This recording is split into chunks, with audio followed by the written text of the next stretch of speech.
Uh, I don't know. It's very tough to say all these things in words.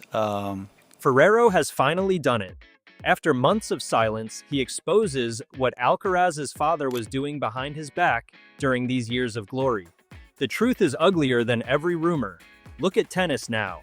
Wimbledon plays on. Alcaraz sits at home with a broken wrist. His coach watches from a golf course. Last month, Ferrero snapped. He shredded fake quotes in a furious public statement, begging fans to verify every source. Calm men do not explode like that. Something deeper is burning. Rewind to March. Ferrero gave an hour-long confession. The contract collapsed in a negotiation he never controlled. That decision came from the inner circle, not the player. One man stands inside that circle. Spanish insiders say the father clashed with the coach for years over schedules, academies, and control. A heated argument in 2023 allegedly started the war. 6 Grand Slams could not stop it. Nobody televised any of this. What did he demand? Why was Carlos cut from his own negotiation? The answers will disturb you. Before we open this vault, smash that subscribe button, because 90% of you watching still haven't joined the family. Now let's step inside the empire built in El Palmar. El Palmar is a small town on the edge of Murcia, and everything in this story begins there. Long before the trophies, a man named Carlos Alcaraz Gonzalez was chasing his own tennis dream on those courts. He was genuinely good. Spanish media have long reported that he climbed into the top 40 of the national rankings as a junior, but the family did not have the money to fund a professional career, so the dream died quietly. Instead of walking away from the sport, he stayed inside it. He became the director of the tennis academy at the Real Sociedad Club de Campo de Murcia, the same club where his own father had pushed the game for decades. When his second son started swatting balls at 4 years old, the man who never got his shot suddenly had a reason to try again. He poured everything into the boy. He arranged sponsors when the family could not afford travel. He found backers to cover coaching costs. He protected the project like a man guarding the only ticket he would ever hold. Friends of the family have described how those early years ran on borrowed rackets, discounted court time, and favors called in across the Murcia tennis community. The boy repaid all of it faster than anyone imagined possible, tearing through junior events while local coaches whispered about a generational talent growing in their backyard.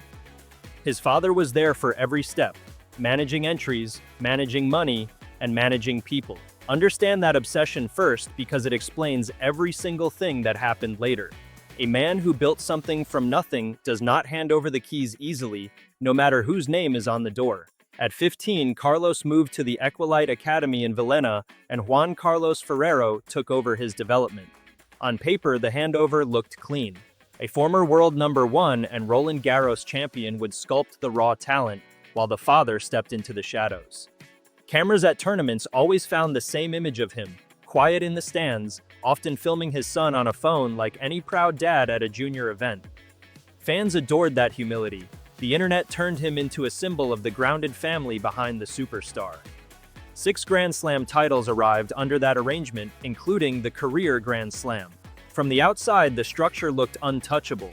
Behind that peaceful image, according to Spanish reporting led by the outlet Clay, a very different situation was developing.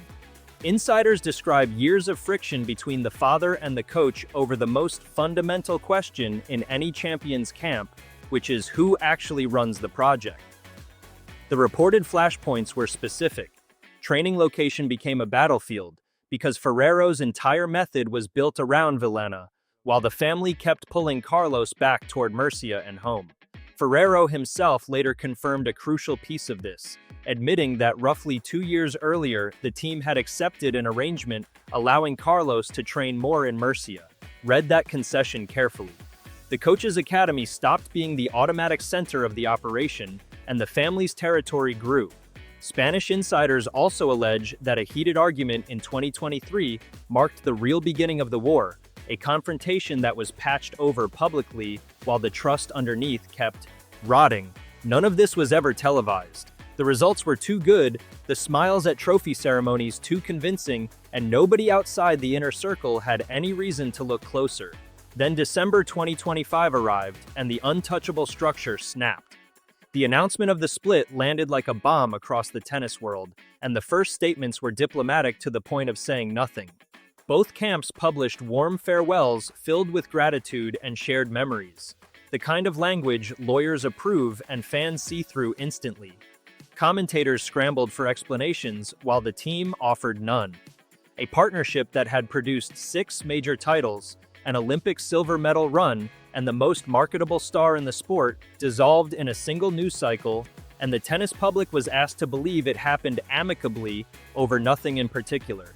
The silence lasted through the Australian summer. It took until March 2026 for the truth to start leaking, and it came from Ferrero's own mouth in an hour-long conversation on the Spanish video podcast El Cafelito. What he revealed there is the closest thing to an exposé this saga has produced, and it points directly at the people around Carlos rather than at Carlos himself.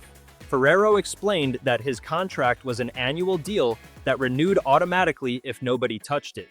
Sit with that detail. If everyone had simply left the paperwork alone, he would still be the coach today. The relationship only collapsed because active negotiations were opened for 2026, and those negotiations hit a dead end.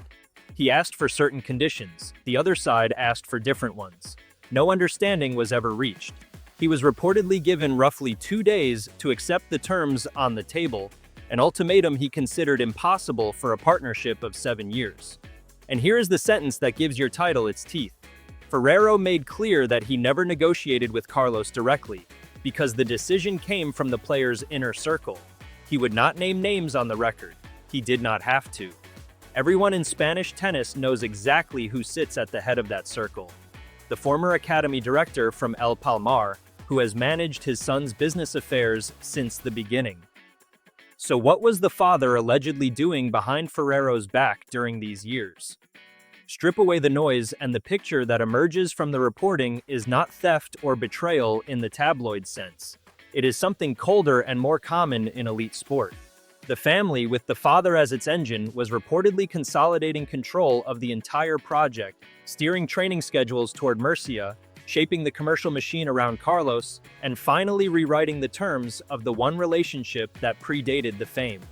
Salary rumors swirled in the Spanish press, including claims about the financial package Ferrero was offered, though Ferrero has pushed back on the money framing and insisted the breakdown was about conditions rather than greed.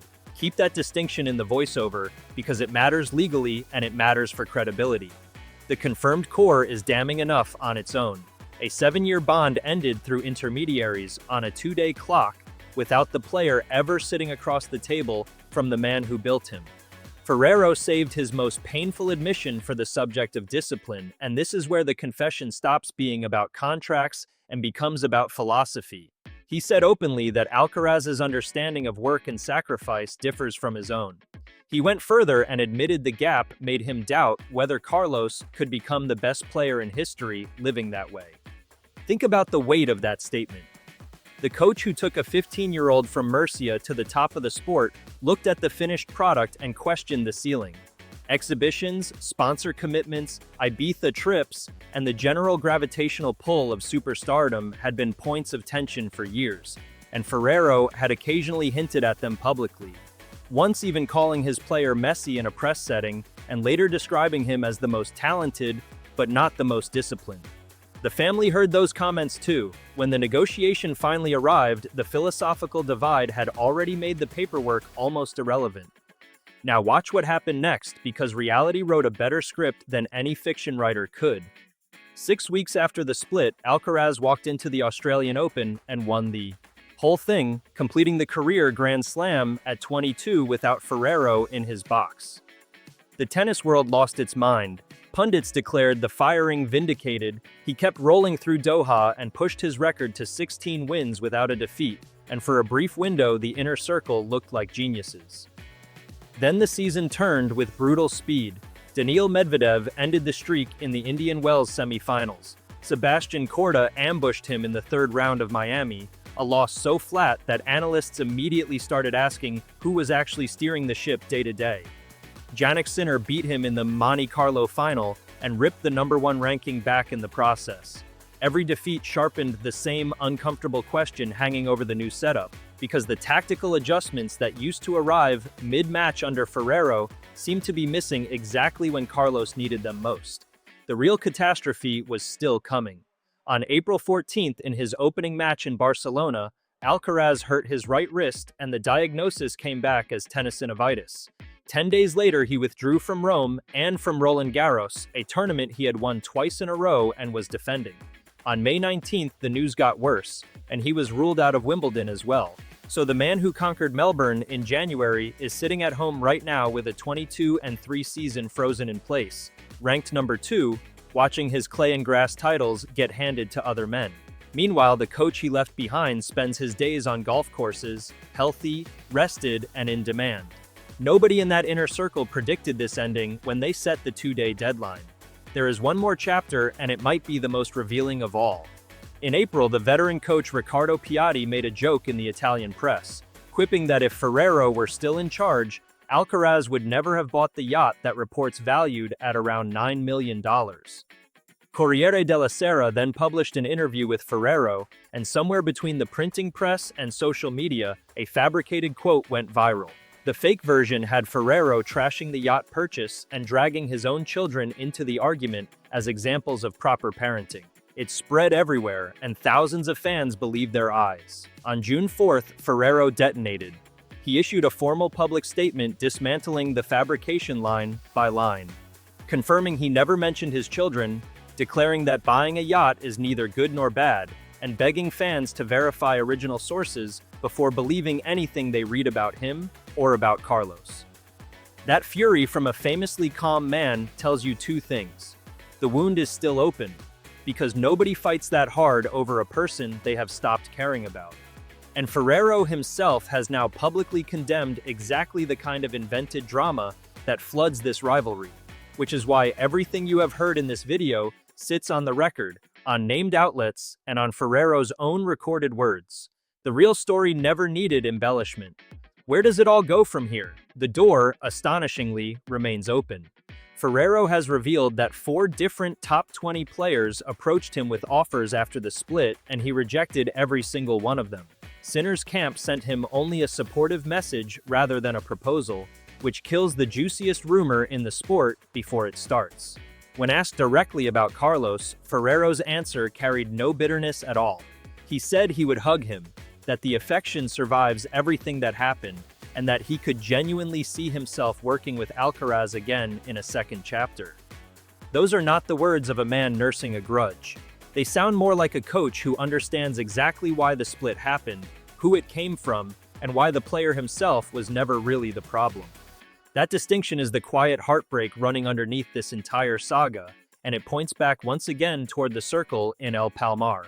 Former world number 4 Greg Rusedski went on record with a prediction that the two reunite before the end of 2026, and given the wreckage of this season, that forecast looks less like fantasy every week. Picture the scenario the inner circle now has to weigh. Their golden project is injured, dethroned, and missing the 2 majors he owned, while the one coach who took him to history is sitting by his phone, refusing every other suitor, waiting. The father spent years reportedly maneuvering to control his son's empire, and he may soon face the hardest decision of his life, which is whether to invite back the man his circle pushed out. Whatever he chooses, the consequences will define the rest of Alcaraz's career, and this channel will be tracking every move as it happens. If this breakdown gave you the full picture that the headlines keep butchering, do 3 quick things before you leave. Hit the like button so this video reaches the fans still fooled by fake quotes. Drop your verdict in the comments and tell us whether the inner circle protected Carlos or sabotaged him, because that debate is splitting the tennis world in half. And most importantly, subscribe with notifications on, because the moment Ferrero and Alcaraz make their next move, we will be the first ones to break down what it really means. Thanks for watching, and we will see you in the next one.